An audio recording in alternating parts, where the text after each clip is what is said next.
Oh, you're going to have a lot of fun watching television tomorrow. Somebody said yesterday, sir, don't sign so many in one day. Let's do it over a period of weeks. I said, like hell, we're going to do it over weeks. We're going to sign them at the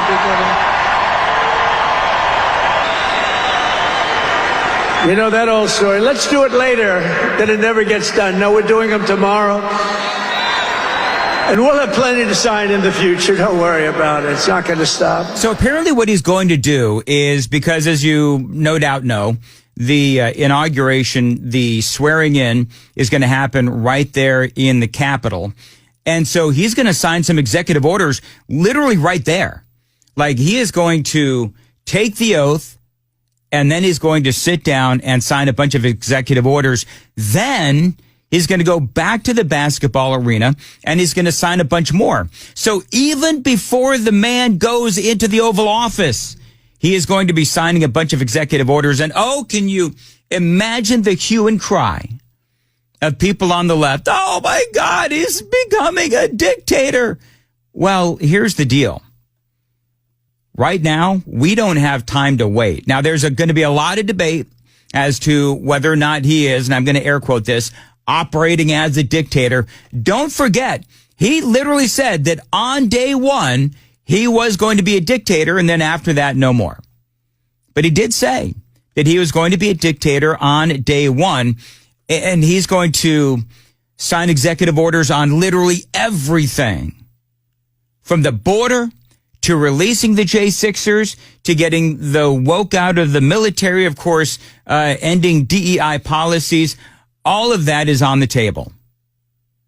And it's going to be very interesting. I cannot wait to see the reaction. He also says, as a first step toward restoring transparency and accountability to government, we will also reverse the overclassification of government documents. And in the coming days, we are going to make public remaining records relating to the assassinations of President John F. Kennedy, his brother Robert Kennedy, as well as Dr. Martin Luther King Jr., and other topics of great public interest. It's all going to be released, Uncle Sam. So that's going to be fascinating. And here's what he didn't say, is that he didn't talk about his own assassination attempt. I really want an investigation into the Secret Service. I want an investigation into what happened, special counsel, whatever needs to happen.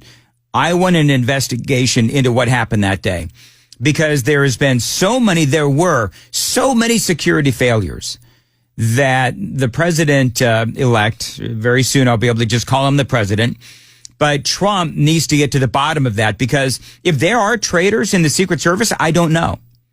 We need to find out. By the way, the president also saying, and of course, maybe you know about this, maybe you don't, but... And as of today, TikTok is back. Oh, yeah.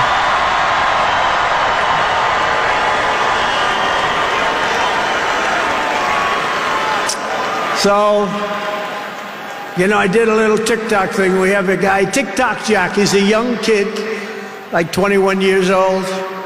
And we hired this guy, and I went on TikTok. Can you believe what I'll do to win an election? And we went on TikTok. And Republicans have never won the young vote, the youth vote. They win a lot of votes, but they never won the youth vote. We won the youth vote by 36 points. So I like TikTok. You know what's going to be very funny and interesting is you do have, and by the way, if you've never been on TikTok, it's more than just, women dancing. I mean, there's a lot of stuff a lot of really good content on TikTok. I myself, I'm on it, but I never post on it. But the reality is that, like all social media, there's a lot of leftists, there's a lot of liberals, there's a lot of progressives on TikTok. And Amy, who is on TikTok, was telling me that there are many of these liberals that are now posting literally thanking Donald Trump, the very man that they've been castigating for years, are now forced to come back on and say, Thank the Lord for Donald Trump. Details straight ahead. It's 5:15 on Nashville's Morning News. Time to check the roads on WTN. But that remains the case on this federal holiday with respect to traffic. No accidents, no breakdowns to report thus far this morning. You can count on us for traffic every 10 minutes every morning on Super Talk 99.7 WTN. Thank you, Jay. And it is indeed cold. A high of 23 today, but right now it is 10 degrees. At Super Talk 99.7 WTN. Appreciate you listening to Nashville's Morning News. And of course, there is a lot of news, especially when it does come to TikTok. And as of today, TikTok is back. So, flurry of emotions on Sunday. TikTok users, when they tried to go onto TikTok, they saw this. Sorry, TikTok is not available right now. They went on to say, we are fortunate that President Trump has indicated that he will work with us on a solution to reinstate TikTok once he takes office. Please stay tuned. And then a few hours later, another post did indeed say, welcome back. Thank you for your patience and support. As a result of President Trump's efforts, TikTok is back in America.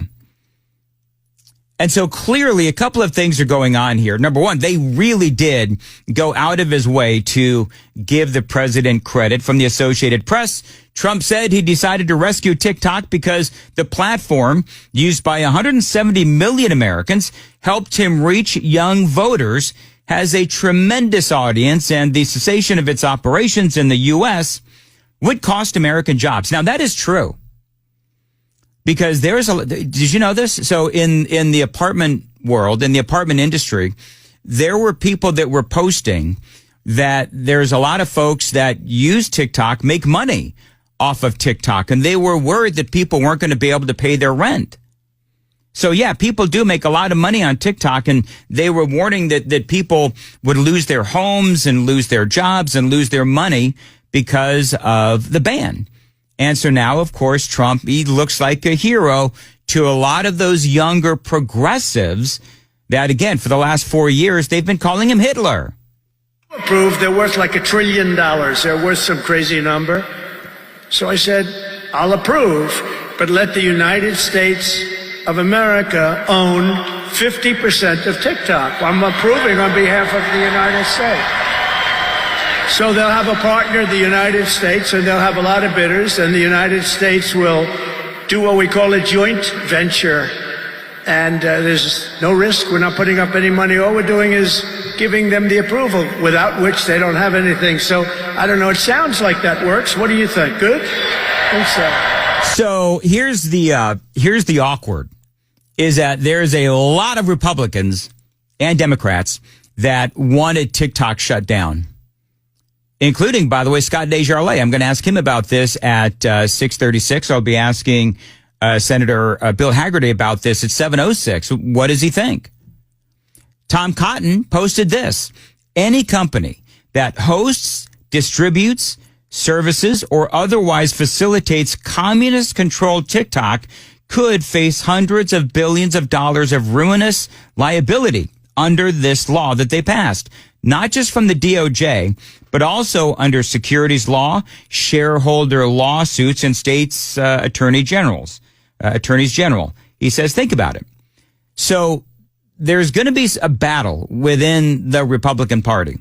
One of the things that Trump has said in his executive order that he's getting ready to sign regarding TikTok, he wants to give them 90 days to work out a deal with an American investor, a partner. And part of that executive order will be ensuring that these companies that allow TikTok to get back online, that they will not be prosecuted, they will not be fined, they will not face any kind of liability from the federal government. So that's all part of it. What did Mike Johnson, Speaker of the House, say about all this? It's, again, I find this really interesting, because there is going to be a battle.